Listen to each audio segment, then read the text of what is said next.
Já, góði nemendur, ágætis samstarfsmenn, kennarar og aðrir tengveinar.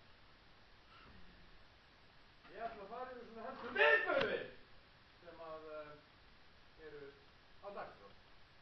Nú, eins og við erum að fást við